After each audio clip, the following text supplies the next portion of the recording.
느헤미야 12장 1절에서 26절. 스알디엘의 아들 스룹바벨과 예수아와 함께 들어온 제사장들과 레위 사람들은 이러하니라. 제사장들은 스라야와 예레미야와 에스라와. 오늘 읽은 이 말씀을 전체적으로 읽어보면 매우 어렵고 머릿속에 떠오르지 않습니다. 그런데 또 레위 족장이라 해놓고 밑에 또 레위가 나오고, 그래서 이 것들이 무엇인지 잘 이해가 세밀하게 읽어보지 않으면 안 되는데, 세밀하게 읽어보려고 하면 이게 히브리 이름이기 때문에 혀도 잘 안 돌아가고 그렇습니다. 이 느헤미야서는 그래서 많은 사람들이 여기서 은혜를 얻으려고 하면 가성비가 좀 떨어집니다. 아주 읽기 힘든데 읽은 거 하고 여기서 우리가 은혜를 주는 게 뭔가를 생각하면 잘 안 읽으려고 그래요. 그래 다독하는 사람도 이 역사서가 나오면 뛰어넘기도 하고 그렇게 하는데, 이것을 발음 나는 대로 제대로 읽으려면 그냥 다른 성경처럼 빨리 읽지도 못합니다. 그렇기 때문에 이 성경을 볼 때는 자세하게 봐야 되는데, 우리가 이게 얼마나 이름이 적혀 있는 것을 자세하게 적어 놨는지, 이게 족보책보다도 정확하고 역사책보다도 더 정확하게 적혀 있다는 사실을 알게 되면 글자 한자 한자가 그냥 무시하고 넘어가야 될 게 하나도 없다 하는 것을 알 수 있습니다. 지금 고전적인 성경 해석으로 보면 이 느헤미야는 사실 3차 포로라고 말하고 있습니다. 다시 말해서 역사서로서는 제일 마지막 역사서다 느헤미야가 라고 얘기하는데, 그 역사학이 이제 발달하면서 연도수가 이제 정리가 되면서 그렇게 함으로써 이 성경에서 에스라서하고 느헤미야서는 언제 썼느냐 하는 것은 사실은 제일 끝에 와 있는데도, 제일 우리하고 가까운 구약 성경에서 제일 마지막인데도 연도수가 정확하지 알 수가 없고, 왜냐하면 왕들이 기록이 없기 때문에, 포로로 끌려간 상태에서 왕들이 없기 때문에 결국은 연도수는 그 바사 왕과 바벨론 왕의 그 왕연대를 가지고 아는 수밖에 없는데, 아닥사스다라고 두 개 다 얘기합니다. 느헤미야나 에스라나 둘 다 아닥사스다 왕의 몇 년째라고 얘기함으로써 같은 사람으로 보면 느헤미야가 뒤에가 와야 되지만, 역사학자들은 아닥사스다가 3명이 있는데 이 성경에 나와 있는 아닥사스다는 2명이다. 그러니까 다시 말해서 하나는 1세고 하나는 2세다라고 얘기하면서 그 사이에 다른 왕들이 또 들어 있습니다. 그걸 가지고 두 사람이 하나일 수는 없다는 거죠.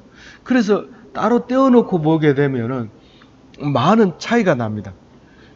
그렇게 볼 수 있는 것은 일일이 이렇게 기록을 해놓지 않으면 그것을 찾아내지를 못합니다. 사실 이 성경을 에스라 다음에 느헤미야를 쓴 것은 그 로마 시대부터, 그러니까 AD 300년 이후부터 기록된 것들이기 때문에, 정리된 것들이기 때문에 느헤미야가 뒤에 왔다고 하는 것이 이 20세기 될 때까지 계속해서 이것을 정설로 오게 되고, 한글 자료들도 다 그렇게 만들어져 있습니다. 그런데 이 바벨론의 역사, 페르시아의 역사를 재정리하면서 이게 맞아갈 때는 다시 성경을 다시 읽어야 된다는 거죠. 그 역사적으로 볼 때. 그래서 1차 포로를 BC 538년, 제가 문자 보내드린 것 중에, 그 다음에 느헤미야는 BC 444년, 그 다음에 에스라는 398년, 이래서 각자 차이가 많이 납니다. 두 개가. 그래서 1차 포로 귀환 때도 에스라가 나오고요. 오늘 지금 말은 말씀드리고 싶은 걸 제일 마지막에 있는데, 제일 마지막에 제사장 겸 학사 에스라 때에 있었느니라, 그 얘기를 지금 미리 첫 구절부터 얘기를 하고 있는 거예요. 이 1차 포로에도 제사장 겸 학사 에스라가 있었고, 2차에도 제사장 겸 학사 에스라가 말씀을 가르치는 이야기가 있고, 또 3차 때도 똑같이 제사장 겸 학사 에스라가 나옵니다. 그런데 역사적으로 돌이켜 보면 또 연도수가 그렇게 많이 차이 나는데도 불구하고 똑같은 이름을 가지고 있습니다. 이 스룹바벨은 1차 포로 귀환 때 온 사람이기 때문에 이 사람 이름은 안 바뀝니다.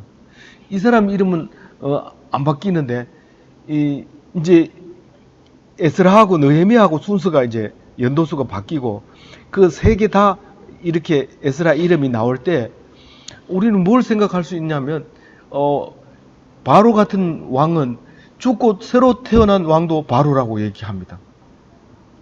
이와 같이 우리가 말씀을 전하고 외치는 사람의 대표가 에스라가 아니었느냐라는 겁니다. 그래서 저는 예수님은 한 번 나오고 죽었지만 전부 우리는 예수쟁이입니다. 그래서 누가 가가지고 예수쟁이 그러면 그 예수의 후예들이고 그 예수의 정신은 살아있는 것처럼 이 수십 년, 수백 년이 흘러도 그 이름은 에스라로 남아있는, 말씀을 가르치고 전파하는 사람을 에스라로 하고, 예수님께서도 오셔가지고 말씀을 가르치면서 제사장이다, 그리고 왕이다, 하나님 아들이다, 그래서 여러 가지 이름을 가지고 있으면서 에스라를 보게 될 때, 에스라는 예수님의 그 일부분인, 예수님이 오시면 에스라와 같은 사람이다. 에스라도 오고 모세도 오고 그 형상으로 예수님이 오시는 거죠. 심지어는 어린 양으로도 오고 하나님 아들로도 오고, 그렇게 여러 가지의 그 성품을 가지고 예수님이 오셨다는 사실은 성경이 바로 예수님이다라고 얘기한, 자신이 직접 얘기한 성경이 바로 나다라고 얘기할 때 그 말이었다는 사실을 우리가 알아볼 수가 있습니다. 그런 맥락에서 보면 이 느헤미야를 쓸 때도 제일 1절에 보면 스룹바벨 이름이 제일 먼저 나옵니다. 1차 포로 때의 사람 이름이 1차, 2차, 3차에 다 명단을 기록함으로써 몇 번이고 기록이 되어지는 중요한 사람들의 이름이었다는 것을 알 수 있습니다. 우선 여기서도 이제 어제는 그 사람들이 예루살렘에 산 사람들의 이름이 나오고 그 이외의 사람들은 이름이 안 나오고 사는 곳이 나와요. 곳이 예루살렘 주변에 흩어져 사는 동네 이름이 나오고, 오늘은 레위인에 대해서 얘기를 하고 있는 거예요. 레위인은 성전 안에도 있고 성전 밖에도 있고 예루살렘 성 안에도 있고 예루살렘 성 밖에도 있고, 레위인은 어디든지 있지만 숫자는 아주 소수가 있습니다.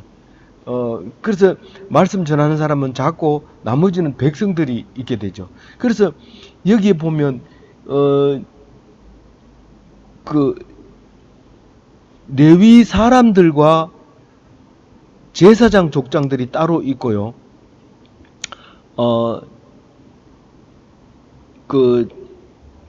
제사장이 따로 있고 제사장 족장이 따로 있고 계속 이렇게 구분을 해 나갑니다.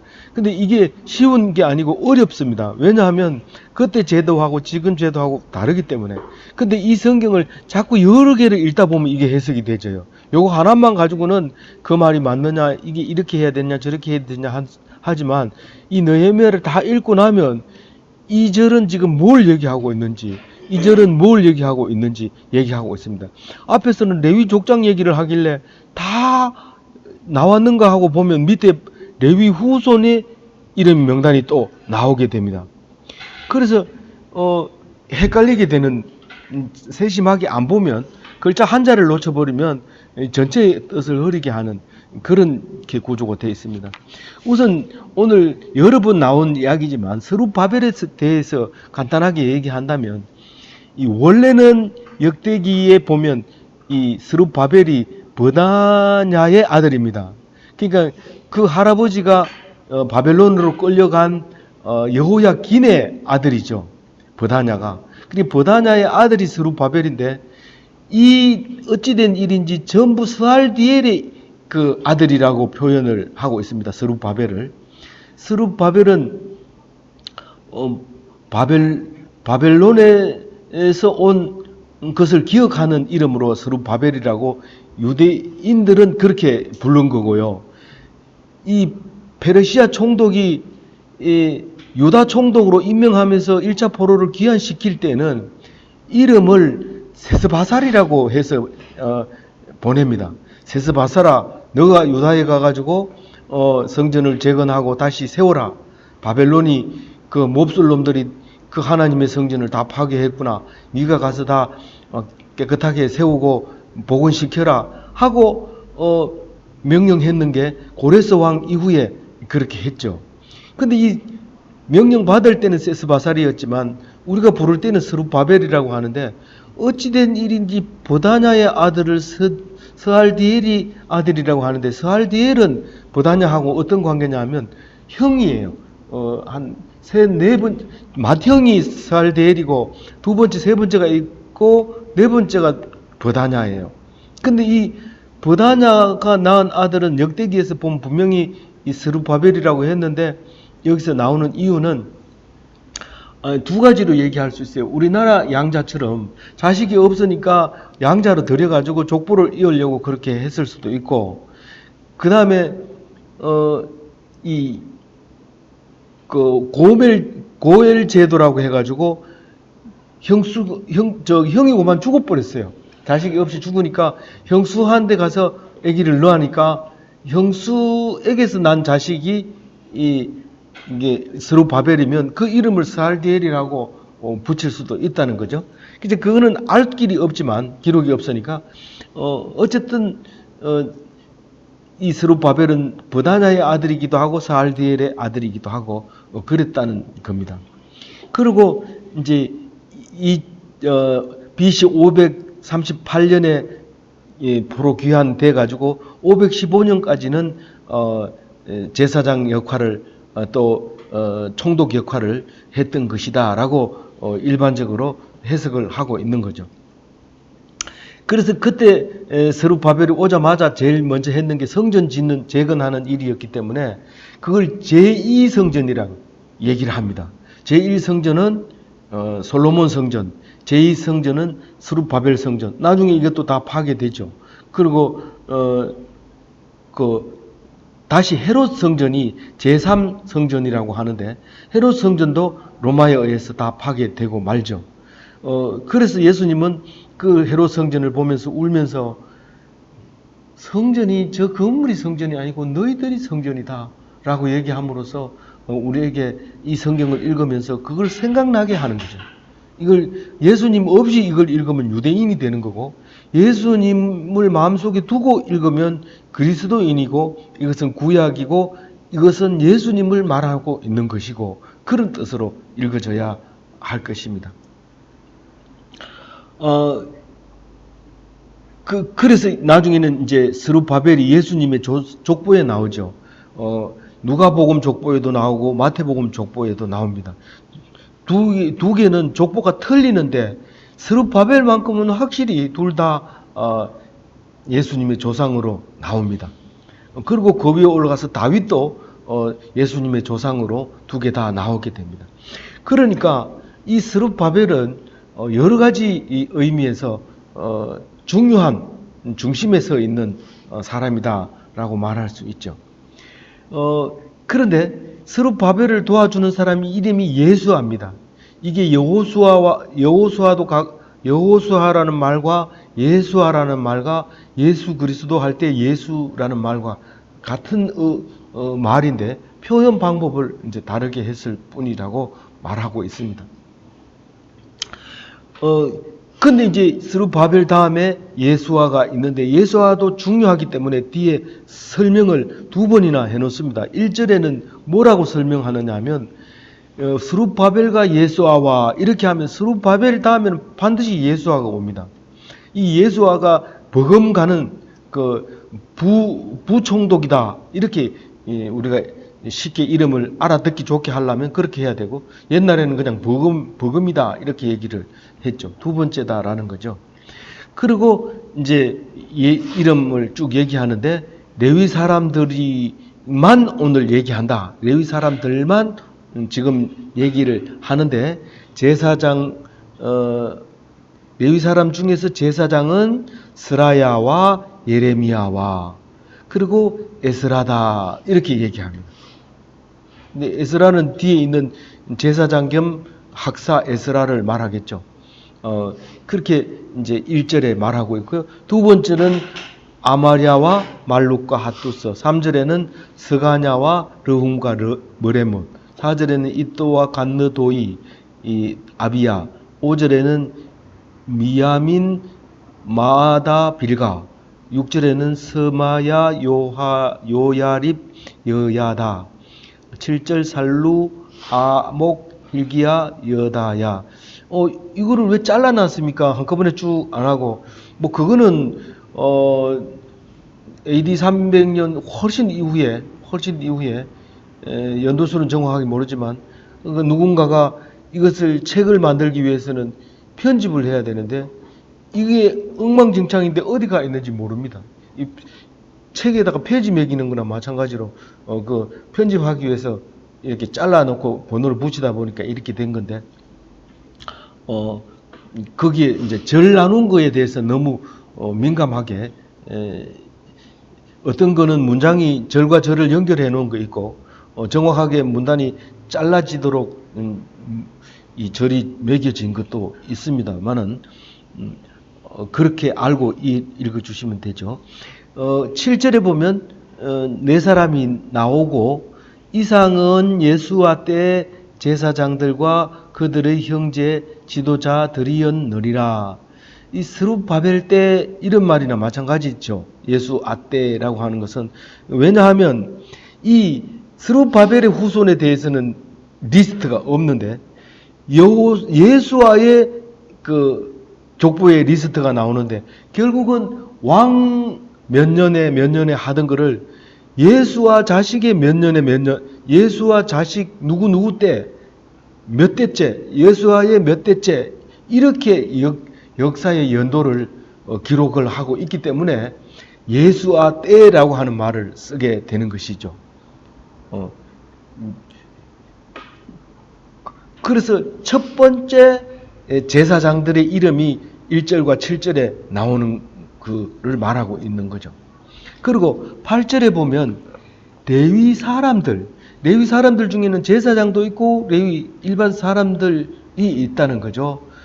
그리고 또 예수와는 일반 사람 제사장에도 들어가고 일반 사람에게도 제사장에는 예수와 명단이 안 들어있네요. 그러니까 이 일반 사람 속에 예수아가 들어가 있어요. 예수아와 빈누이와 감미엘과 세레바와 유다, 마따냐, 요까지 나오고요. 그리고 이제 그 보통 레위 사람이지만 그 중에서 마따냐는 특별히 맡은 게 있었는데 그게 이제 성가대 대장이었다는 거죠. 성가대장, 마따냐. 그래서 성가대장 이러면은 적어도 마따냐는 알아야지. 누가 성가대장 했느냐? 성가대장 꼭 있어야 되냐? 있다. 누군데? 마따냐부터 있다. 언젠데? 기원전 400년 전, 500년 전부터 있었다.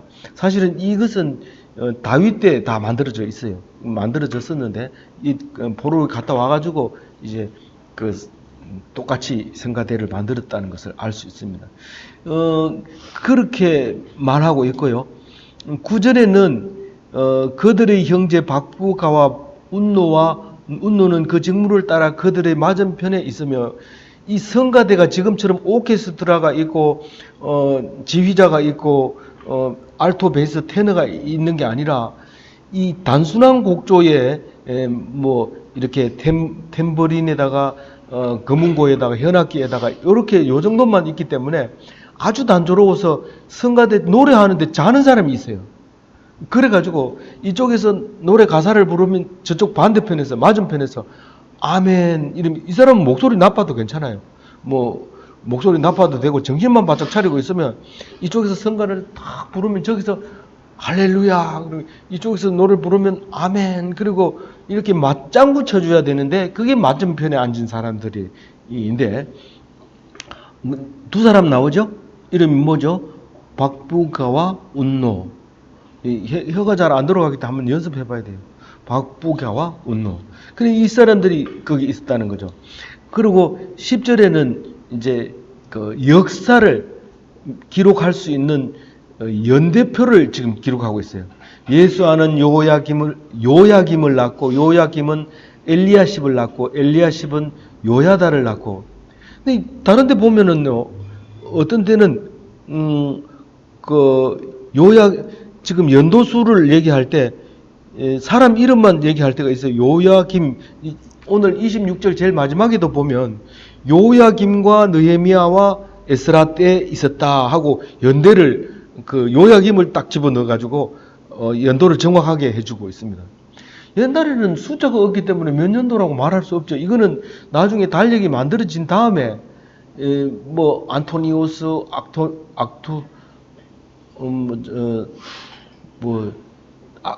그 달력에 달이 나오잖아요. 아구스트 뭐 이런 사람들이 태어나고 나서 그 사람들의 이름을 따서 예? 옥타비아누스, 오그스트 뭐 이런 사람들 그 태어나고 난 다음에 그 사람의 이름을 따서 달력을 만들었으니까 그 사람 이건 뭐 연도를 잡을 수가 없으니까 사람 이름을 누구 아들은 누구 아들 때 누구 손자 때 뭐 이렇게 이제 기록을 하고 있는 거죠. 그게 아주 중요하기 때문에 10절에 보면 예수와 그 다음에 요야김 그 다음에 엘리야십 그 다음에 요야다 그 다음에 요나단 그 다음에 아뚜아 이렇게 되어 있습니다. 요나단은 이 밑에 다시 한번 쓸 때는 22절에 쓸 때는 요나단 대신에 요하난으로 표현하기도 해요. 우리가 발음을 들어보면 우리는 엉뚱한 소리지만 잘 들어보면 비슷해요. 요하난, 요나단 비슷한데 그렇게 번역했을 때가 있고 이렇게 했을 때가 있고 좀 다르게 이렇게 표현할 때가 있는데 이런 현상은 다른 데도 많이 나옵니다. 똑같은 이름을 다르게 부를 수도 있다는 거죠.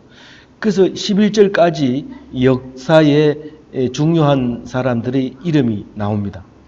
그 다음에 12절부터는 그 제사장의 족장이 나옵니다. 앞에는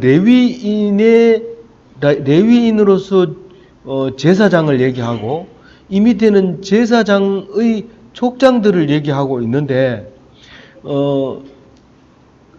그러니까 각 제사장으로서도 쭉 가면은 여러 족속이 나오는데 그 중에 족장이라고 합니다. 그러면 우리는 이걸 어떻게 봐야 되냐면 시간이 지나면서 많은 족속들이 탄생하죠. 지금 한 80년이 이게 2차 포로라면 1차와 2차 사이에 한 80년이 지나면 많은 사람들이 자기 식구들을 거느리고 독립적인 부족을 이루게 된다는 거죠. 그래서 이제 독립적인 족속의 족장들의 이름을 나열하게 되면 지금 방금 역사 연대표를 작성하고 여기서부터는 연도 시간이 굉장히 많이 흘렀다고 보면 돼요. 1차에서부터 지금 12절에 리스트가 나온 거하고는 거리가 시간이 굉장히 많이 지난 상태에서 이거를 이제 기록하고 있다고 봐야 됩니다. 사실상 기록은 3차 포로까지 끝나고 나서 이게 기록이 되어 있다고 보면 완전히 지난 뒤에 이거를 실제로 썼다고 보는 거죠. 에스라가 느헤미야가 썼다고 보는 거죠. 그래서 여기서는 여호야김 때라고 얘기하는데 여호야김은 지금 요야김은 있지만 여호야김은 없어요. 12절에 있는 제가 글자를 잘못 썼네요. 12절에 요야김 때 이제 그 아들 때에 와가지고 이게 이제 족장 리스트가 나왔다는 거죠. 그러니까 앞에 거하고 헷갈릴 수가 있는데 같은 시대가 아니라 다른 시대라고 생각하고 읽으면 됩니다. 그리고 이 밑에 내려와가지고 그 24절부터는 현재로 돌아와 버립니다. 그러면 이게 지금 전체적으로 보면 대충 3세대를 거쳐서 한꺼번에 썼는데 구분을 못하고 읽으면 헷갈리고 이해가 안 될 수가 있다는 거죠. 그래서 12절부터는 이제 다음 세대에 이런 족장들의 이름이 올라온다라고 얘기를 하면서 스라야 족속에는 머라리아요. 어디 갔나? 12절에 빠진 것 같아요. 12절 제가 정리를 못한 것 같아요. 스라야 족속의 머라야와 예레미야 족속의 하나냐는 좀 빠졌고 13절부터는 제대로 됐는데 뭘 하다 지워진 것 같아요. 죄송합니다. 그리고 13절부터는 에스라 족속의 머술람 마라 이렇게 해서 22절까지 이렇게 족속과 족속의 족장에 대해서 이름이 나옵니다. 그러니까 원래는 에스라 족속이면 에스라가 족장이 돼야 되는데 다른 사람이 나오면 그건 세대가 바뀌었다는 거예요. 1세대는 다 죽었고 다음 세대가 족장이 됐다는 걸 말하고 세월이 지났다는 얘기입니다. 그래서 이제 쭉 이름이 나오니까 그래도 우리가 성경 읽고 이름이 기억 안 날 수도 있으니까 혹시 기억날 수도 있으려면 한번 읽어봐야 되겠죠. 제가 혼자 읽겠습니다. 머술람, 여호하난, 요나단, 요셉, 아드야, 헬게, 스가랴, 스물람, 시그리, 빌데, 삼무아, 여호나단, 마뜨네, 우시, 갈레, 에벨, 하샤바, 느다넬. 이 족속은 다 다릅니다. 족장은 제가 읽은 거고요. 그 다음에 22절에 보면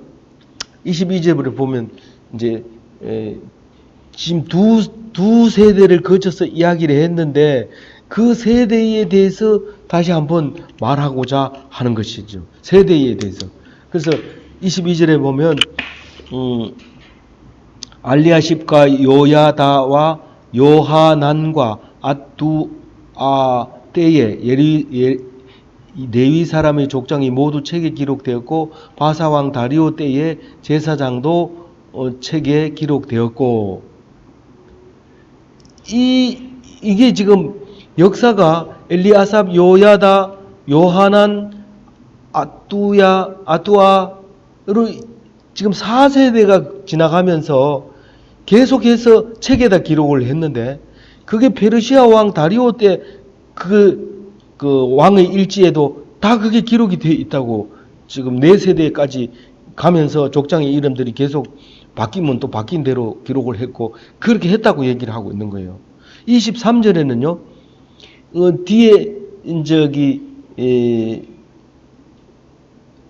그 레위 후손들의 족장에 대해서는 마지막에 가서는 레위 후손들의 이름은 안 올려지고 족장들의 이름만 올라갔다. 그런 얘기를 23절에 하고 있습니다. 좀 어려워요, 그 말을. 근데 23절 같이 읽어보겠습니다. 레위 자손의 족장들은 엘리아십의 아들 요하난 때까지 역대지략에 기록되었으며 족장들은 그 3대를 이름을 적어줬다가 끝에 가가지고는 안 적어줬다. 그러면 뭐를 적었다는 거예요? 자손들의 족장은 안 짓고 족속들의 대장 이름은 지도자 이름은 기록을 해줬다는 거예요. 어디에다가 그 바사왕 왕궁 일지에다가 그렇게 적었다는 얘기를 지금 하고 있습니다. 그래서 그 얘기를 하는 것은 또 세대가 지나가서 이제 현재로 돌아왔다고 얘기를 하려고 하는 겁니다. 그럼 24절부터는 현재 얘기를 하는 거예요. 현재 어떤 일이 있었냐면은 레위 족속의 지도자들은 하사바와 세레바와 감미엘의 아들 예수아라 하는 그들은 그들의 형제의 맞은편에 있어 하나님의 사람 다윗의 명령대로 순서를 따라 주를 찬양하며 감사하고 여기서 예수아는 앞에서 예수아하고 완전히 다르죠. 엉뚱한 시대의 예수아입니다. 같이 읽으면 안 되는 거죠. 그런데 하나님의 사람 다윗의 명령대로 이 성가대 모습이 다윗 때 조성해 놓은 거하고 지금 현재 이 느헤미야서를 쓰고 있는 이 당시의 성가대하고 모양이 똑같다는 거죠. 이 뭐 수천 년 지나가도 성가대 모양은 안 바뀌는 거예요. 알토, 테너, 베이스, 그 다음에 솔로, 그 다음에 현악기, 관악기, 오케스트라, 뭐 그건 안 바뀐다는 거예요. 세월이 많이 가도. 그래서 그 얘기를 지금 하고 있고요. 이것도 맞은편에 있는데 서로 이제 아까 얘기한 대로 이쪽에서 노래 부르면 여기서 할렐루야, 아멘. 근데 찬송을 불러도 조용하게 있으면 노래 부른 사람이 저 사람들이 듣긴 들었나? 잘 불렀는 거지 못 불렀는지 끝나면 물어봐야지 이러는데 이때 당시에는 그 맞은편에서 호응하는 소리에 따라서 막 그게 더 흥겨워지고 세지고 또 이제 성령 충만해지고 이제 그랬던 모습을 볼 수가 있게 되는 겁니다.